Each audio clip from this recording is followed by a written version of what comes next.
Number, Boolean, अरे। अरे किस लिए यूज़ होती है? अरे असल में इस एक अलग से डेटा टाइप नहीं है। अरे की डेटा टाइप जब आप चेक करेंगे तो आपको डेटा टाइप मिलेगी ऑब्जेक्ट, ठीक है। तो आप कह सकते हैं अरे is an special type of object. अब ऑब्जेक्ट क्या, वो हमने अभी पढ़ा नहीं है, अभी हम पढ़ेंगे, सही है। और इसके अलावा कोई डेटा टाइप पढ़ा है हमने? नहीं पढ़ा हमने, सही है। अरे कब यूज़ होती है नॉर्मली? जब हमें एक पूरी लिस्ट बनानी है, उस लिस्ट में एक डेटा टाइप भी हो सकता है और मिक्स भी हो सकती है अरे, ठीक है। यूजुअली अरे कब बनती है? जब हमें एक पूरी लिस्ट बनानी हो, एक जैसे बहुत सारे आइटम बनाने हो, ऐसा ही होता है ना? हाँ भाई ऐसे ही होता है। इसके अलावा हमने और क्या चीज़ें पढ़ी? अगर हमें कोई कंडीशन अप्लाई करनी हो तो इफ़, एल्स इफ और एल्स लगाते हैं, ठीक है। अगर कोई काम रिपीटेड कराना हो, एक मल्टीपल टाइम एक ही काम कराना हो तो लूप चलाते हैं। अगर एक बहुत बड़ा काम है, उस काम को आप बार बार लिखने की जगह उसका कोई नाम रखना चाह रहे हैं तो क्या डिफ़ाइन करते हैं आप? फंक्शन डिफ़ाइन करते हैं, ताकि आप जब भी उस काम को कराना हो आप क्या करोगे? सिंपल उसको कॉल कर दोगे। इसके हमने मिसाल देखी थी, हम किसी नौकर को रखते हैं और उसको बोलते हैं कि भाई जब भी हम बोलें कि नाश्ता बनाओ तो नाश्ता बना देना। अब हमें उसको बार बार पूरी गाइडलाइन देने की ज़रूरत नहीं है कि बेटा चूल्हा जलाना, फिर तेल गरम करना, फिर अंडे उसमें तल देना, फिर पराठा बना, पूरा बनाने की ज़रूरत नहीं है। हम सिर्फ क्या बोलेंगे? नाश्ता बनाओ। उसको पता है आप क्या खाते हो, वो सब उसी तरह बना के ले के आ जाएगा। ऐसा ही होता है। ये डेफिनेशन हो गई, फंक्शन हमने पढ़ लिया, सही है। लूप्स पढ़ चुके हैं हम। अगर हमें डॉम के ऊपर कुछ मॉडिफिकेशन करनी हो तो उसकी एक बेसिक पढ़ी थी, क्या पढ़ी थी? Curie selector. क्यूरी सेलेक्टर क्या होता है? डॉम पे अगर हमें कुछ अपडेट करना है तो पहले उस एलिमेंट को हम रिसीव करेंगे, पकड़ेंगे और फिर उसमें हम मॉडिफिकेशन करेंगे। किस तरह? उसके इनर एचटीएमएल में कोई चीज़ मॉडिफाई करने के लिए, ठीक है। आज हम एक और डेटा टाइप पढ़ने जा रहे हैं। मेजर ये 5 ही होते हैं, और भी होते हैं, लेकिन मेजर ये 4-5 ही होते हैं, सही है। तो आज हम एक और डेटा टाइप पढ़ने जा रहे हैं, उसका नाम है ऑब्जेक्ट, ठीक है। अब ऑब्जेक्ट होता क्या है पहले इसको समझते हैं। हाँ रिकॉर्डिंग ऑन है। अरे का मतलब क्या है पहले इसको समझ लें। अरे होगी लिस्ट बनाने के लिए, एक जैसा बहुत सारा डेटा है। फॉर एग्जांपल वार कार्स, यहाँ मैंने लिख दिया सिविक, ऑल्टो, और कौन सी गाड़ी? कोई मेहरान। मेहरान के बगैर तो गाड़ियों का कलेक्शन इनकम्प्लीट है, सही है। अब आपको लिस्ट जो बनानी है उसमें गाड़ियों के नाम नहीं रखने, बल्कि कुछ ऐसा डेटा टाइप बनाना है एक ही चीज़ के बारे में मल्टीपल डेटा हो। फॉर एग्जांपल सिविक है तो सिविक का नाम है एक, तो उसका मॉडल भी रखना है, ठीक है। उसकी प्राइस रेंज रखनी है, और ऑटोमेटिक है या मैनुअल है, ठीक है। ये 2-3 इन्फॉर्मेशन रखनी है।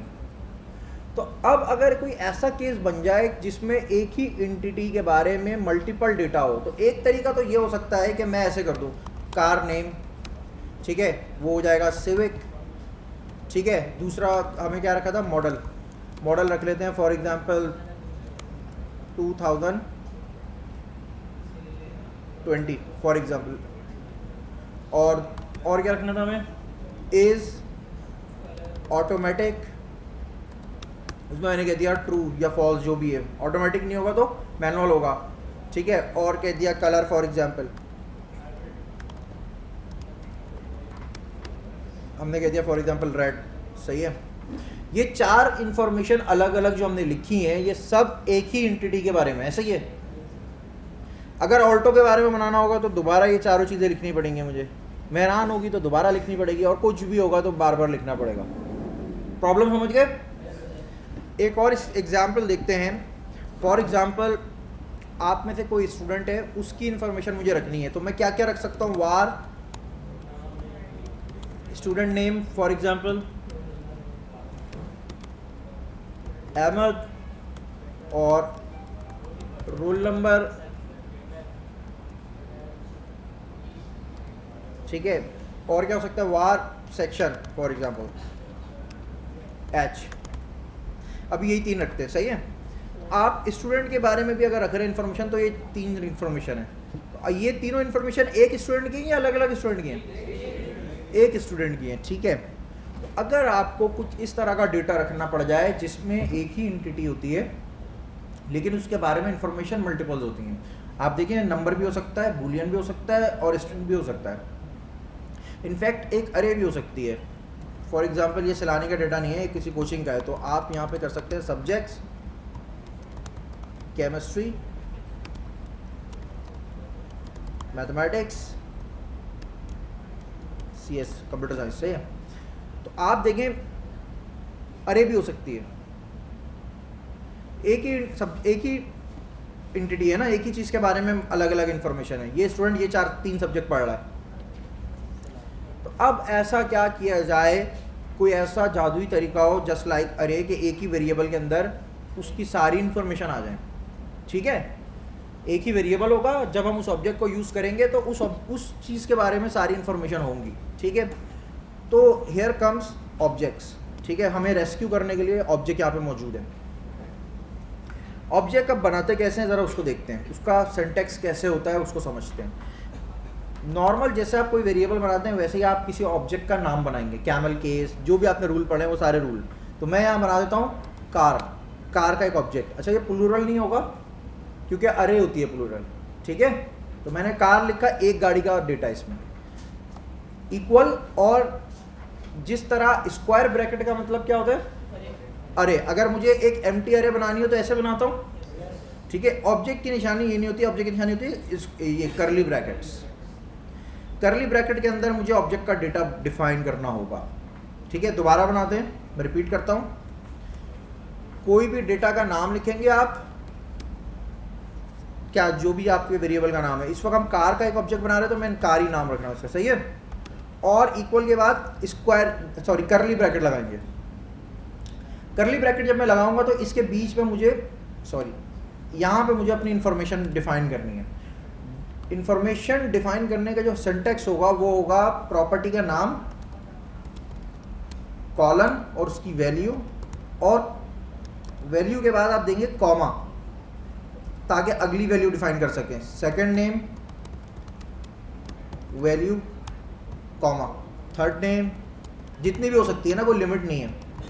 आखिरी वाले में आप कॉमा नहीं लगाते, अगर लगाएंगे तो कोई एरर नहीं आएगा, लेकिन आखिरी वाले में नहीं लगाते, सही है। तो अब ज़रा हम बनाते हैं, हमें 2-3 जो इन्फॉर्मेशन रखनी थी।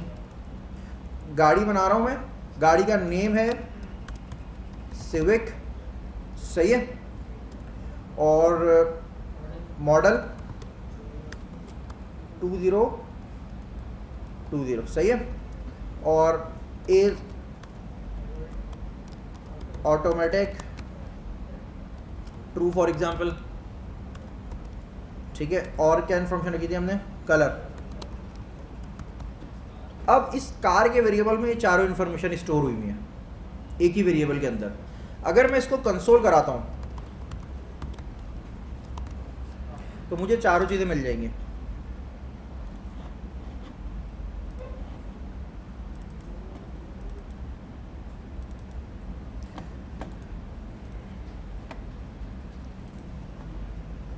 ऑब्जेक्ट मिला है, इसको मैं ओपन करूंगा जस्ट लाइक अरे, सारी इंफॉर्मेशन है, ठीक है। अच्छा, ऑब्जेक्ट जब आप बनाते हैं तो सीक्वेंस मैटर नहीं करती। अरे में सीक्वेंस मैटर करती है। सिविक पहले लिखोगे तो 0 इंडेक्स पे आ जाएगा, ऑल्टो 1 इंडेक्स पे रहेगा और मेहरान 2nd इंडेक्स पे रहेगा। तो यहाँ अरे में सीक्वेंस मैटर करती है, जिस सीक्वेंस में आप रखोगे इंडेक्स नंबर उसी हिसाब से असाइन होंगे। लेकिन ऑब्जेक्ट में सीक्वेंस मैटर नहीं करती, ऑब्जेक्ट में एक अल्फ़ाबेटिकल ऑर्डर में आ जाएगा। अब देखिए मैंने नेम पहले लिखा है, बट यहाँ पे कौन सा पहले आ रहा है, इज़ ऑटोमेटिक, क्योंकि आई इन सब में शायद पहले आता होगा, मुझे भी नहीं पता। आई शायद कैपिटल में, इसलिए मैंने, अगर मैं इसको कैमल केस में कर दूंगा, गलती है मेरी यहाँ पे, मैं इसको सही कर देता हूँ, इज़ ऑटोमेटिक। तो अब देखिएगा, आई थिंक कलर पहले नेम पहले आ रहा है, कलर पहले आ रहा है, ठीक है। सी पहले आता है, फिर आई आता है, फिर एम आता है, फिर एन आता है, ठीक है। तो अल्फ़ाबेटिकल ऑर्डर में ये अरेंज करके आपको डिस्प्ले कर रहा है। लेकिन इससे भी कोई फ़र्क नहीं पड़ता आपको। क्यों फ़र्क नहीं पड़ता, ये भी मैं आपको थोड़ी देर में बताता हूँ, ठीक है। आपको इसकी सीक्वेंस से कोई फ़र्क नहीं पड़ता, सारा डेटा इसमें मौजूद है, ठीक है। फ़र्क इसलिए नहीं पड़ता क्योंकि अरे में आप नंबर के हिसाब से वैल्यू को रीड करते हो, ऐसा ही है। लेकिन ऑब्जेक्ट में हम नंबर के हिसाब से रीड नहीं करते बल्कि उसकी प्रॉपर्टी के हिसाब से रीड करते हो। फॉर एग्जाम्पल मुझे कार में से सिर्फ ये चेक करना है ऑटोमेटिक ट्रू है या फॉल्स है, तो मैं कार के आगे डॉट लगा के जो प्रॉपर्टी रीड करनी है उसका नाम लिखूंगा। क्या है प्रॉपर्टी का नाम? Is automatic. तो अगर मैं इसको चलाऊंगा तो मुझे ट्रू मिल रहा है। अगर मैं यहाँ इज ऑटोमेटिक की जगह मुझे कलर चेक करना होगा तो मैं क्या लिखूंगा? Car dot colour. सही है। तो जब मुझे प्रॉपर्टी का नाम लिखना ही पड़ रहा है तो क्या फर्क पड़ता है उसकी सीक्वेंस जो भी हो। बात समझ रहे हैं मेरी? क्योंकि नाम बताना पड़ेगा ना आपको। अब वो कहीं पे भी होगा वो उठा के ले आएगा, आपको उससे कोई मतलब नहीं है टॉप पे वो शो करे या बॉटम पे शो करे। बात समझे मेरी? तो ऑब्जेक्ट में सीक्वेंस मैटर नहीं करती, आप लिखेंगे अपने हिसाब से, बट वो अल्फाबेटिकल ऑर्डर में अरेंज करके ही डिस्प्ले कराता है और यूज़ करने में कोई प्रॉब्लम नहीं होती। यूज़ जब आप करेंगे तो वो आप प्रॉपर्टी का नाम देते हैं। ठीक है, मैं यहाँ पे 2 मिनट का पॉज ले रहा हूँ, आपने क्या करना है? डिस्कस करना है बराबर वालों से। सही है, और ख़ुद भी सोचना है।